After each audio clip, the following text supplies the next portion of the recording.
At 10:13 a.m., the Japanese soldier hidden among the volcanic rocks made his move, not the bold, reckless rise of a man looking to shoot, but the careful, calculating lift of someone testing the battlefield, the way a jungle predator might lift its head above the grass to gauge the wind.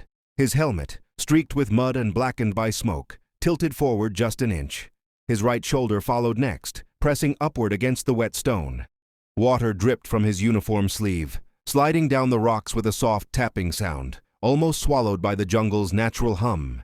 He did not rise fully. He kept his spine bent, neck drawn low, making himself a smaller target. His eyes, narrow with intent, scanned the clearing with slow precision, moving from left to right, then back again.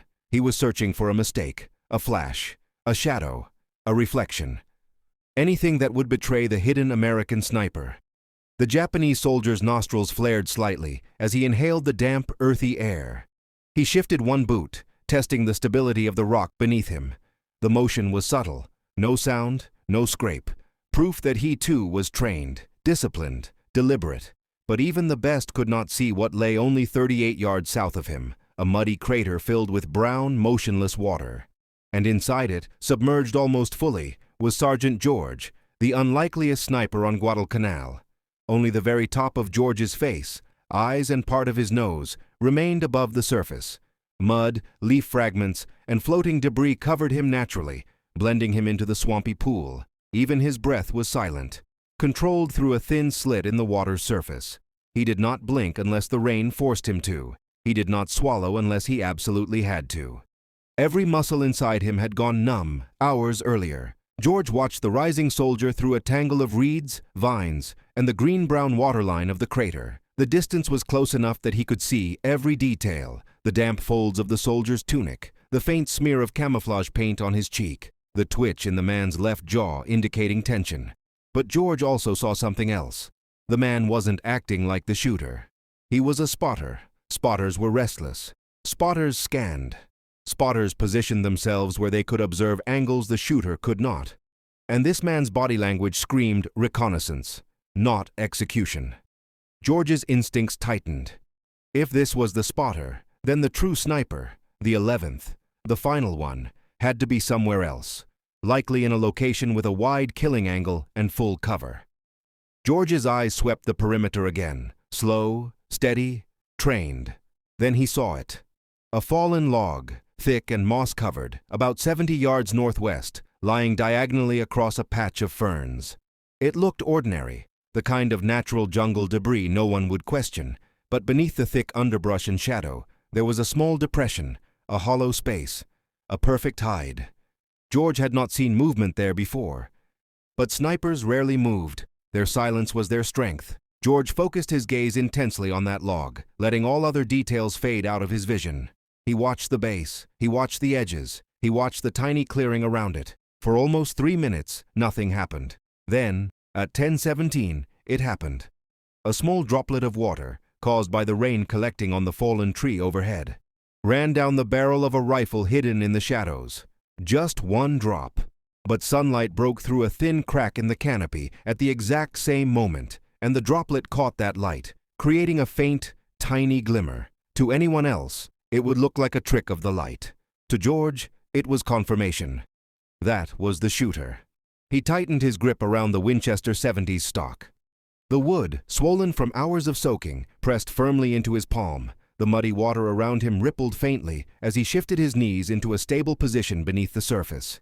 He inhaled once, deep, controlled, calming every nerve in his body. Then he raised the rifle, slow, precise, almost imperceptible.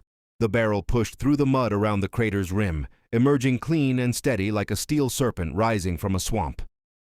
The Japanese sniper behind the log shifted slightly. A micro-movement, the adjustment of an elbow or shoulder, barely visible, but it confirmed everything. George aligned his crosshairs. He squeezed the trigger. Crack. The Winchester's report tore through the humid jungle air. The recoil slammed backward into George's shoulder, rippling mud around him in concentric circles.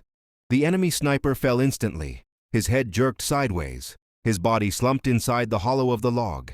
His rifle, the weapon that had killed Marines for 3 days, slid from his grasp, made a hollow thud against the wood, then disappeared into the fern bed.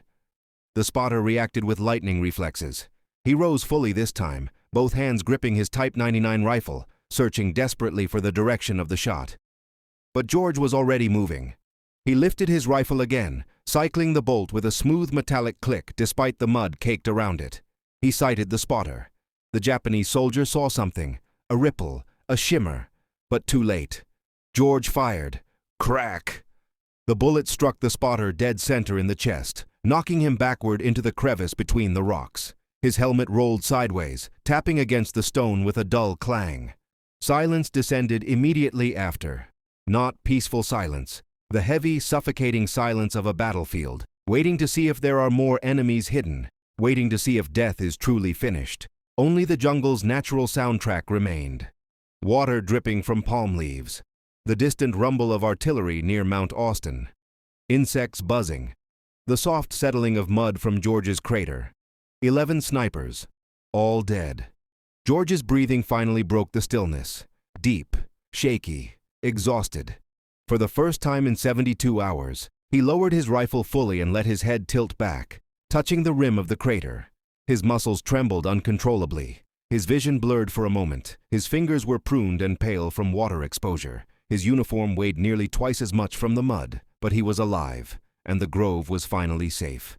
At 10:29, George dragged himself out of the water, boots sucking against the mud with heavy squelches. His rifle was filthy, caked entirely except for the bolt and the barrel, which he had instinctively protected the entire time. He began the long walk back toward Battalion HQ. Each step hurt, each breath burned, but every few seconds he scanned the tree line automatically. Habit, reflex, survival instinct. By 11 eggs, he arrived at the command tent. Captain Morris stepped outside just as George approached. For a long moment, the captain simply stared, at the mud-soaked rifleman in front of him, at the exhaustion in his eyes, at the quiet intensity in his posture. "Is it done?" Morris asked quietly. George nodded once. "How many?" George hesitated. His mind replayed every shot, every angle, every kill. 11, he said finally. "Every one of them." Morris did not respond. His jaw tightened. His eyes softened. He reached out a hand, something he had never done before, and shook George's with slow, solemn respect. That night, the entire battalion slept without fear of sniper fire for the first time in days. And in a dim, flickering lantern glow, George sat on an ammo crate, carefully stripping his Winchester bolt, cleaning each piece with reverence.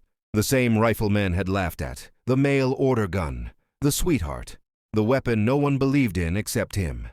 He reassembled it slowly, cycled it, listened to the clean, smooth, metallic click.